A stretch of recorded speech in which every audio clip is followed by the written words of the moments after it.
Welcome to Ali Fitness Podcast, a weekly production all about bringing health into fitness.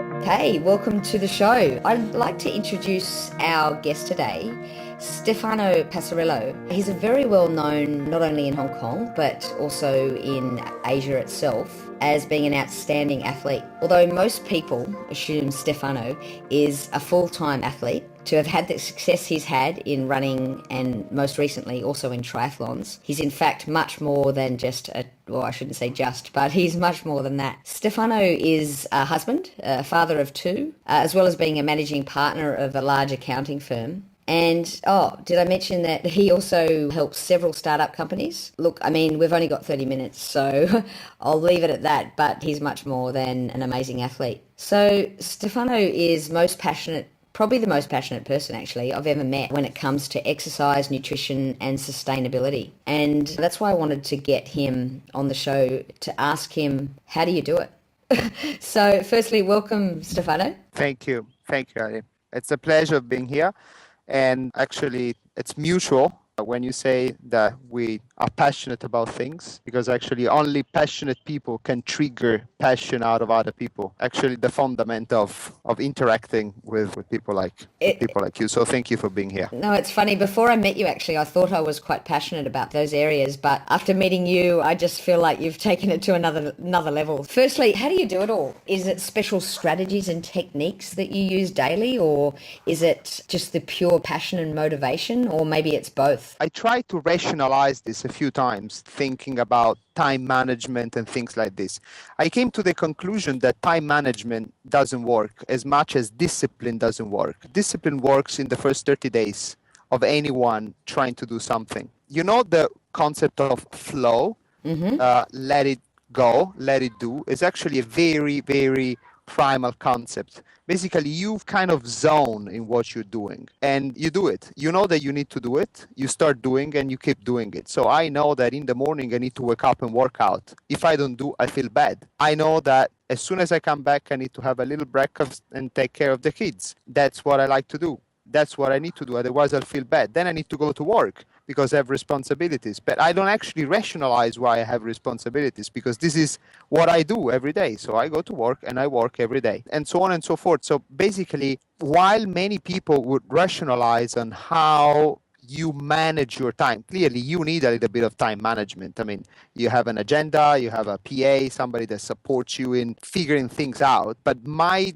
doing of things, for example, supporting startups or managing the company, it's rather a habit that has been created in the course of the year. So you find what you like and you just keep doing it. Once you understand that it keeps spontaneously. So my idea of discipline, it's quite twisted. I don't actually believe in discipline. I believe in habits, and to a certain extent in addiction, which is a double-edged sword, because it can make your life go to the next level, but sometimes if you don't control it, can also ruin your family equilibrium. And this is something to handle with care, because discipline and addiction are actually concepts that I really much care about. So how to do it all, I'm just borderline obsessed. I'd like to talk to you more about addiction, but before I do, you mentioned that discipline, it's not so much discipline, but it's more a habit. But don't you need discipline in order to form a habit, or not so? Yeah, you just need it for the first 30 to 40 days. I mean, this is scientifically proven. I can separately quote a few books and studies. In order to rewire your system, you only need a certain amount of time. After that,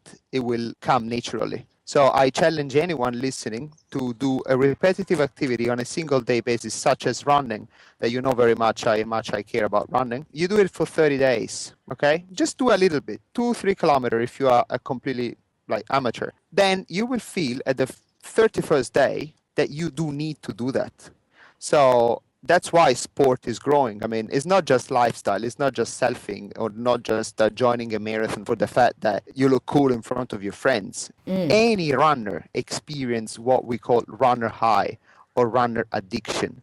So I know the power of this sort of addiction, and I know how to eat it as a tablet, as a pill, as a magic medicine, in order for me to get sort of addicted to things. And after that, it will go, because it's simple. I mean, say the startup, which is another thing that I really much like. If I can support startups and say something goes well with the startups I'm supporting, remember, I'm an accountant. So if I can manage to produce a fantastic business plan for my startups, and then the startups gets funded by an angel investor, the amount of serotonin, of happiness, okay, just to break in a very like scientific way. So I get like a shot of happiness. That brings me good memories, and I want to do it again and again and again and again. That's great. So, Stefano, if I was, let's say, someone that didn't really enjoy exercise so much, but I knew that I wanted to start getting into running, would that be the best way to do it then? Would you suggest just doing 31 days or 30 days, a little bit every day? Absolutely. Do it gradually, but every day, constantly. Don't overdo the first 2-3 days just because you feel like you're doing, because the moment you stop, it's like the first cigarette. So for me, when I tell friends, I mean, I don't coach anyone professionally.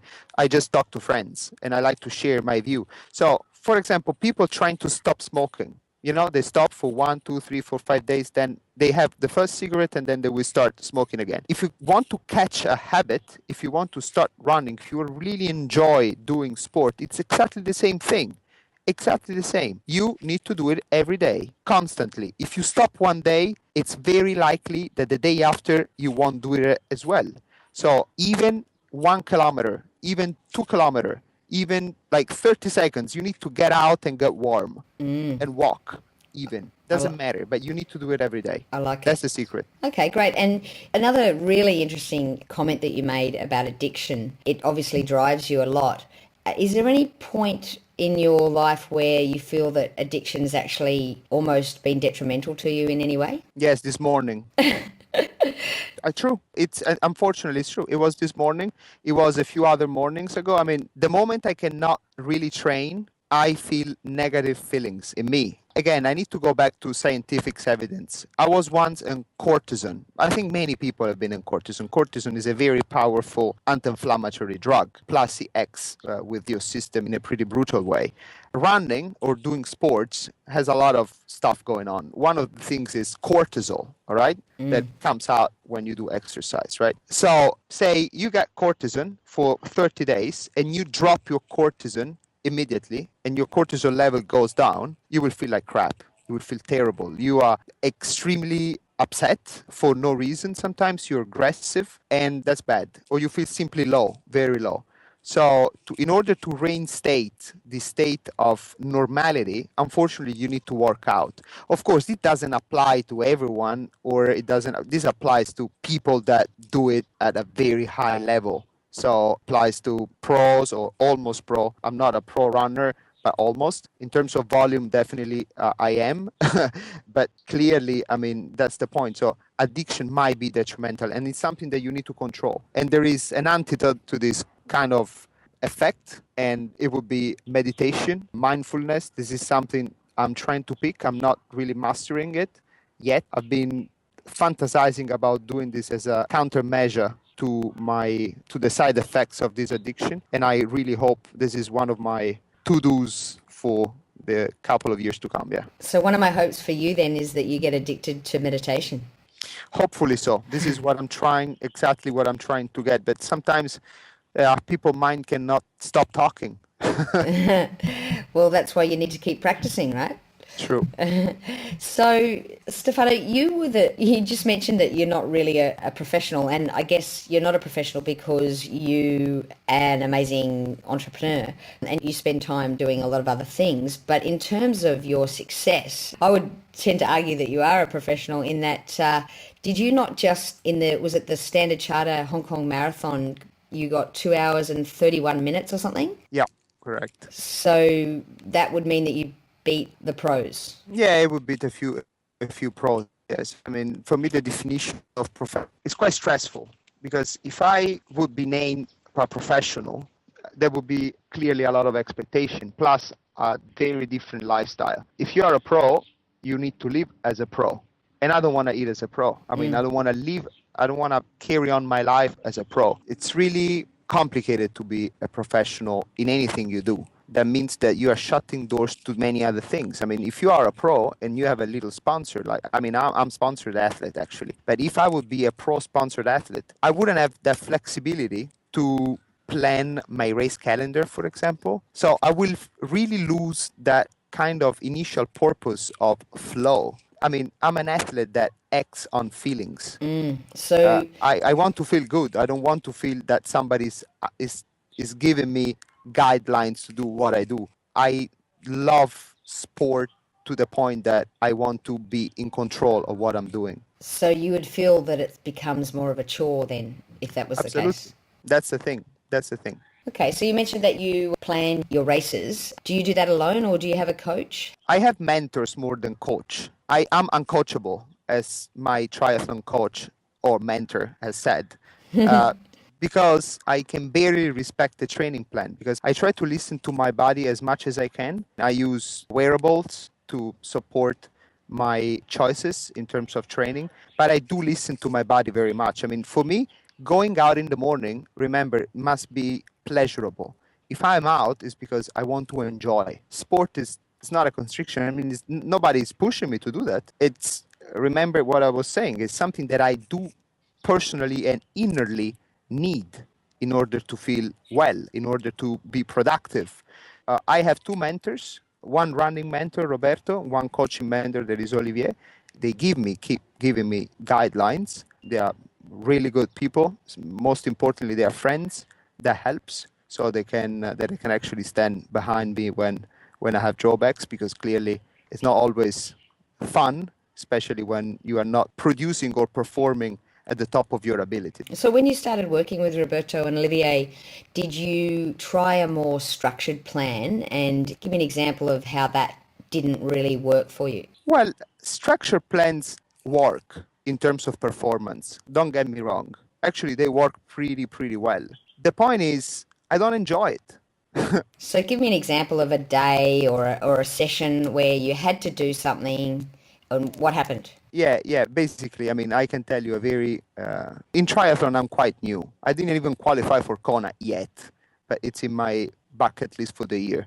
I just qualified for the Chattanooga Half Ironman World Championship, but unfortunately, I had a different expectation. But anyway, I can tell you in running that I'm a little bit more seasoned. Sometimes I had to do interval training, which I hate. I really don't like interval training. I think people are doing way too much interval training at amateur level. But clearly, Roberto has incorporated some of it in my running routine, which is fine because that's important to be done. And I do remember that when I forced myself to do something that my body and my mind didn't really accept, my running posture was really jeopardized by my feeling of not wanting to do something, and I ended up being injured.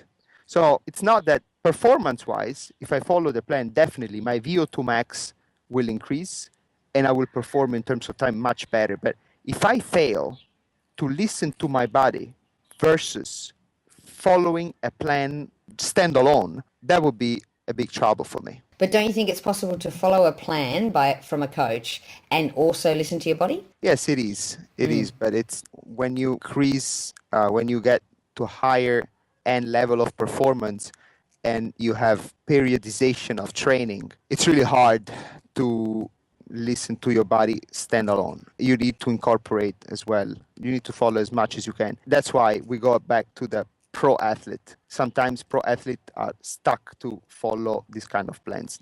Clearly, they can reduce or adapt based on their feelings. So I think that to a certain extent, it's possible. But for me, it doesn't work as easily because I don't start as I didn't do track and field at school. I started very old as a runner. So I started when I was 24, 25. So now I'm 36.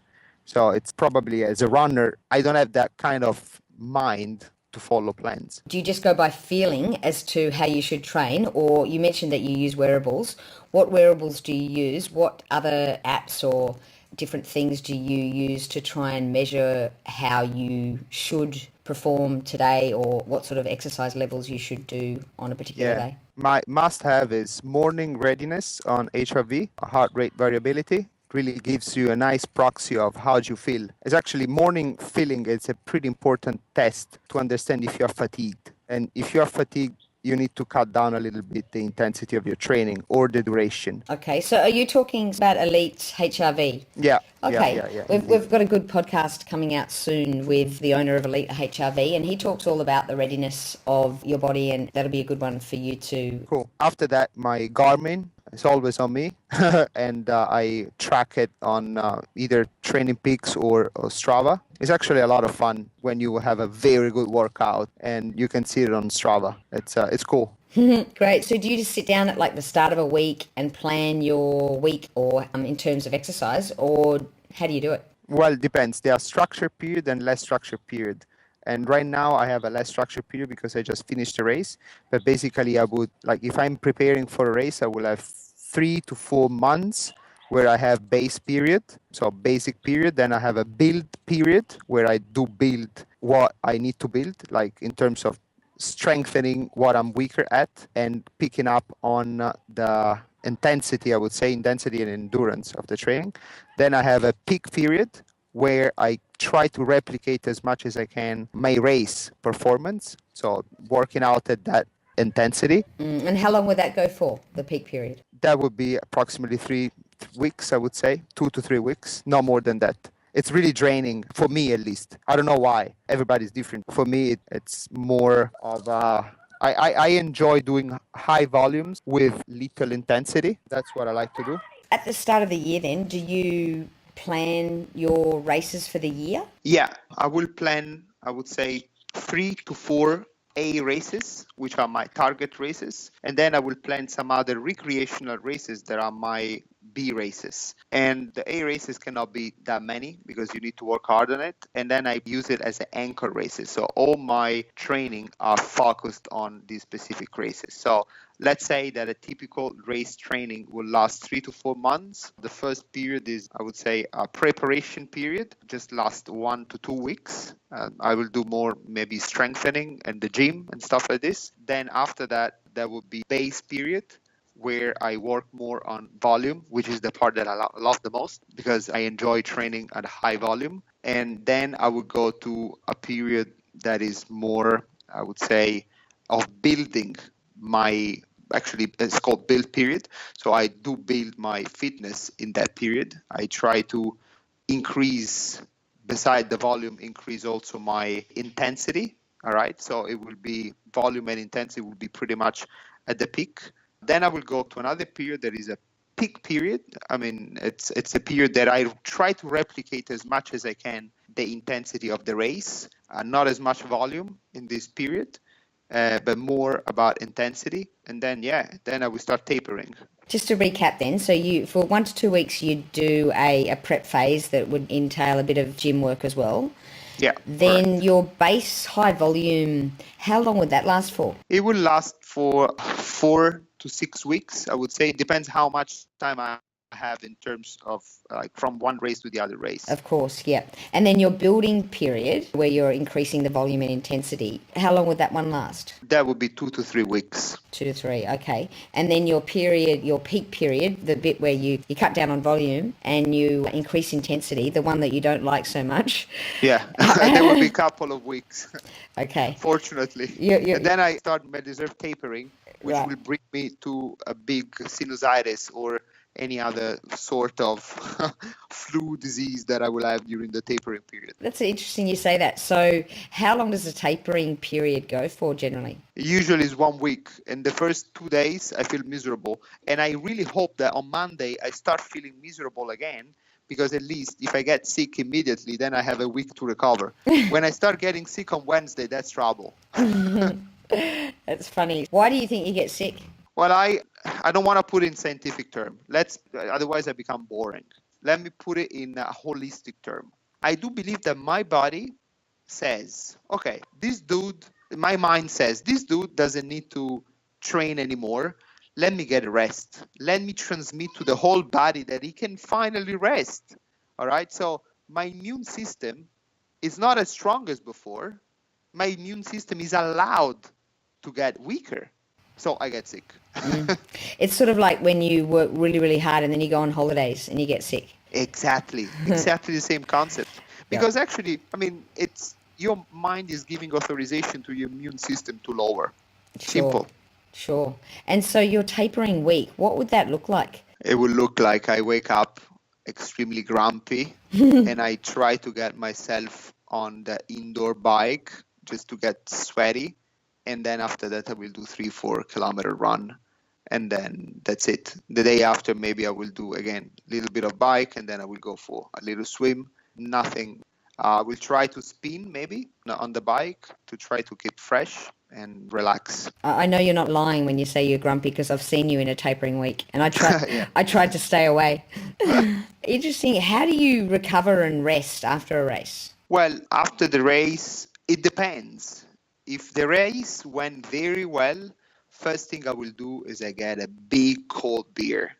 That's very good. Although I'm a low carb guy, that beer tastes amazingly good. But last race was not as good as I thought it would be. As I said probably earlier, I wanted to qualify for Kona, and I couldn't do it yet. I just did the half Ironman championship. So I didn't deserve my beer, and my recovery period started in a guilt way. Can I just qualify that for the listeners? Your half iron that you actually wanted to qualify for Kona, was that not your first half iron ever? It was my first half Ironman ever, yeah. Most people don't sort of hold those high expectations for themselves. I'm sorry, I'm an addict. What can I do? Yeah, but it doesn't matter. I mean, my recovery week was pretty bad because after the tapering, I kind of, in this particular situation, I did feel a little bit sick in my tapering period. Then I had a space to race, and then I got sick again right after the race. I don't know why. So my recovery week this time was forced. So I couldn't really train. And probably my body is thanking me for that. And I try to extend for at least 2 to 3 weeks recovery time before I start training again, because I want to refresh a little bit my body and mind in order to start training properly again. So my recovery week will be completely destructured, or my recovery weeks completely destructured. I do whatever I want, of course, without pushing myself too hard. So if I feel good, I'll go out for a brisk ride. If I don't, I just guilt-free go maybe, I don't know, to the gym and do a little bit of indoor cycling, and then going for a swim. That's it. It's all about managing your guilt. Okay, awesome. And look, one thing that I've been burning to ask you is your result in the Hong Kong Marathon that we mentioned before of 2 hours and 31 minutes was absolutely outstanding, and it was even much better than the year before. What was the time difference there? Do you remember? Yeah, I remember. I mean, let's just make a comparison between... I've done Stefano Passarello Marathon for so many years. It's our local race. It's like the home competition. So everybody, all the top runners go there, right? So there is a lot of ego in that race. And it's also a lot of fun. It's your race, right? It's home. Not to speak about the money, because it's the only race that is rewarded with money. And at least I can justify all this effort and pay my physios with a little bit of cash reward. So overall, it's a pretty intense race, because there is a lot of competition involved. So after 2009, where I ran 2:28, I was much younger and I was really well trained specifically, and I had no injury whatsoever before. Then starting from 2009, unfortunately, I went in a period of injuries and I could never race to the top of my performance, unfortunately. So I average a time of 2:32, 2:34, 2:35. Sometimes I went to 2:36, up to this year that I went to 2:31, which is an improving of my performance of 3.5 minutes compared to last year that I ran 2:34, training specifically for running. So my volume of running last year was 3 times greater than my volume of running this year. But this year, I went to do the Standard Chartered Marathon as a triathlete, not as a runner. So that led me to the conclusion that first, being a triathlete gives me really something back in terms of fitness when it comes to running a marathon and strength. And the other big change that I did, it was on my nutrition. Yeah, maybe. Yeah, so before we jump into the nutrition, because I know that would have played a major role, the triathlete side of it, so basically what you're saying is it's just in the last year that you started to train as a triathlete, is that correct? Yes, it's correct. You feel that less running and more biking and swimming actually contributed to the success in the run? Yes, in two ways, I do believe. One is strengthening my muscles. So simply like making my butt harder. Runners usually are quite weak down there, while on the bike, you can really work on different muscles. On the other side, I would say that it really prevents from getting injuries because my running was sporadic rather than daily. And I'm assuming the volume was a lot less as well. Absolutely, volume of running, but volume overall was much higher. As a runner, I would train 11 hours per week, 10 to 11 hours per week. As a triathlete, I would train maybe 20 hours per week, but in different sport. So how much of the 20 hours would have been running when you were training for a triathlon? My running would be probably 5 hours, even less, 4 hours. Wow. So your running really went from 10 to 12 hours to 4 to 5 hours. Yeah. Wow. Yeah. And I mean, if I run more than that, I mean, my older body now cannot really sustain all the impact of the running. And I've tried a lot. Now I'm trying strengthening more, hopefully that my growing muscles will prevent my joints to collapse. And so did you also do more in the gym strength training than you would have done previously? I did more than that, but not enough. But did you feel that the strength training that you did do helped? Absolutely, especially during the last 5 to 6 kilometers of the run. It's a very specific race because you finish uphill, so you have a big climb at the end. And I could feel that my muscles were responding. You know, they were like, they're not letting me go. Sometimes when you are at the end of the marathon, you don't want anymore, and your legs are like flimsy, you know? And I felt that I had the extra sturdiness, you know? I was feeling like, they can bring me to the end, and they can bring me to the end with a good pace. Cool. Wow, that's fascinating. And so what was the other thing that you think really was the cause of this amazing result? Yeah, again, I was mentioning nutrition. I wanted to lose a little bit of weight. Sometimes it's more efficient to run less and lose a little bit of weight because every kilo that you weigh more in a marathon is approximately 1.5 minutes that you lose. I mean, this is like, there is not really much scientific evidence for that. It's more of, I would say, an educated guess, right? So I just try to understand how it works with losing a little bit of weight, trimming a little bit. And I started seeing this low carb approach. You know, many endurance athletes, they are in a high carb diet. Many of them. I mean, the top people out there, they all bulk up with carbs. And I'm not against carbs. I have like mixed feelings about that. I mean, carbs are important, but certain kind of carbs. But let's go back to my approach. So what I did basically for the 4 weeks before the race, and I did it completely empirically. I mean, I had nobody guiding me. I mean, that's why it's cool because the results of these experiments were quite incredible. So basically, I reduced my carb intake daily. Don't get scared, 50 grams.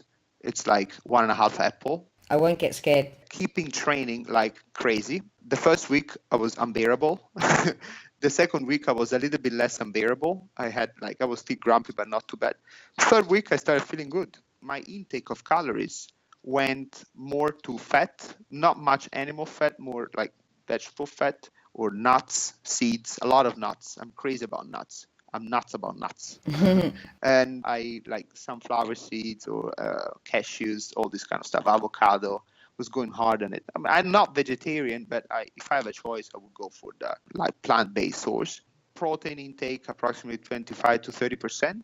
Remember, I mean, I know very well the scientific fundament. I mean, if I have too much proteins, actually they will give me the same effect of carbs because they will be transforming sugar just less efficiently.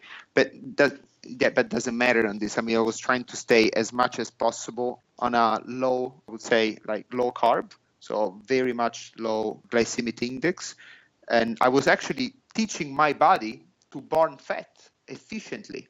And you remember when people say in the marathon they hit the wall? Mm-hmm. Actually, this time I didn't. I didn't run the marathon on a starved state. I mean, I did ingest carbs, approximately 300 grams the day before the race and 150 the morning of the race. And I had a gel at the 20K mark. Actually, it was a half gel. I didn't need it. I felt that those little carbs that I took the day before gave me a strong rebound effect. So I was actually, first of all, I could store glycogen in my muscle much more efficiently because I've been depriving my body of carbs Absolutely. for the previous 4 weeks. So I got these carbs and I couldn't sleep at night. I was feeling like, wow, what's this stuff? My body couldn't believe that I had this kind of stuff in my body. And at the 31st, 32nd mark, usually people feel a little bit fainty. It's normal. It's when liver starts transforming fat into glycogen to give you back, to give you back that kind of energy. This time I didn't feel anything. I was feeling like, wow, that's amazing. It was like scary. I got back home. I had my little girl birthday, and I can tell you something even more scary. I didn't feel any pain in my legs. So my recovery was much faster. I don't know. I'm still confused about this. Yeah. I'm not an advocate of this is good or bad, but it's a weapon. It's a weapon of massive performance enhancing. And I experienced on myself. I don't know if it works on others, but on me it worked. And did you do any measurements while you were going through those 4 weeks in terms of your keto levels or anything like that? Yeah, I was between 2.2 and 2.8, I would say. Did you actually measure it? Yeah, I measure it. Okay, great. I use a stick, it's urine. So I don't know if it's very accurate, but yeah, I measured. There's some debate around that just because the more keto adapted you are, they say that you actually don't excrete the ketones as much, and therefore it wouldn't show. You could be very keto adapted and very high ketones, but they may not show in that type of test. But even so, if you went on 50 grams a day for 4 weeks, you definitely would have been in a high keto state. Yeah, you can tell. My wife could say from afar because my breath smelled a lot. Right, that's definitely one of the signs. That's amazing. That's really interesting, and it'd be great to catch up with you in the future just to see what other experiments you do with that and see how that goes. But obviously, it worked for you. Yeah, it was myself guinea pig. And I could tell you that there are some side effects to it. I love it. It's great. I was feeling even sharp after the first couple of weeks of restriction of carbs. I was feeling really sharp in my mind. I'm still hesitant to say that this is something that I want to do on a daily basis. I do think that this is a weapon and we can use it as performance or endurance athlete in order to enhance legally our performance. Doing it daily and constantly, first of all, I don't find it completely, I would say, sustainable, even for the environment, because many people would go and eat animal fat. And I do believe that there are side effects in the whole population, the whole world to do this. And on the other side, there are some long-term effects of ketogenic diet. I tried to document myself a little bit because it was so good to be true. So I needed to see what are the side effects. So there are some side effects. There might be kidney stones. There might be other things. But if you do ketogenic diet, definitely I suggest to be at least monitored because it's not a joke. It's not something that you can just invent yourself and do. It's risky if you do. I was lucky. Everything turned out to be all right. But it's important to understand the effect on your body. Very interesting, and I think I agree. I've heard a lot and read a lot about keto dieting, and Dave Asprey from Bulletproof Radio mentioned something interesting one time where he said that he was in a room of a lot of people that had experienced keto dieting. In fact, he said something like 90% of the room had actually experienced it. And he asked the question, how many people are in it now? And very few people put up their hand. And he sensed that there was a bit of a similar approach to what you're saying, is use it as a weapon and use it as needed and definitely under supervision. Yeah, correct. This is what I feel as well. But still, it's a powerful tool and I won't let it go now that I know it. Absolutely. We'll link to a few books that people might be interested in to find out more about that in the show notes. And look, I'm conscious of time. I appreciate the time you've given us. But just before I let you go, I heard a rumor that you're combining your three big passions, which I mentioned earlier, were exercise, nutrition and sustainability. And you're bringing Asia a very much needed service. Is this true? Yeah, it all starts with a desire, a personal desire. Basically, there was no place I was going for holiday with my beloved family where I can train my butt off and eat properly. Anywhere I was going to a hotel or the classic resort with a gym and with a buffet. Right. No, I needed something different. So I got some land in Thailand and I'm slowly building. Hopefully in August, September will be done. A training camp, which I call training farm. All right. So basically it's just about a farm with a gym in it. And I just fell in love with this idea that I created, that I'm replicating this in southern Italy, actually in Sicily, a paradise for training, where basically you just have a farm, like a farm as you would think of a farm, with trees, with a garden where you can pick your food, and a top-notch gym. So triathlete can do really what they want to do in a nice setting, in a natural environment, in a sustainable environment, such as a farm. Plus, I'm building a scaled down training facilities for kids. At least we can get kids close to the sport. Plus, the advantage of them doing something else while I can train as much as I want. Amazing. I can't wait to hear more about that. And in fact, I think maybe we should do a part 2 with you all about that training camp if you're up for it. Absolutely, but only when it will be finished. Only if you accept my invitation to come either to Sicily or to Thailand and experience it with me. Oh, absolutely. I'm there. Yeah, you will see my almonds are fantastic. Oh, wow. I can't wait. Enriched with marine salt, boost for sodium intake. It sounds amazing, and look, I really think that it's a much needed service, so I can't wait to talk to you more about it and experience it firsthand. Finally, Stefano, I have to ask you something which has nothing to do with anything we've discussed, and it's quite personal, but I have to ask all my interviewees the same question, and that is, do you have a tattoo?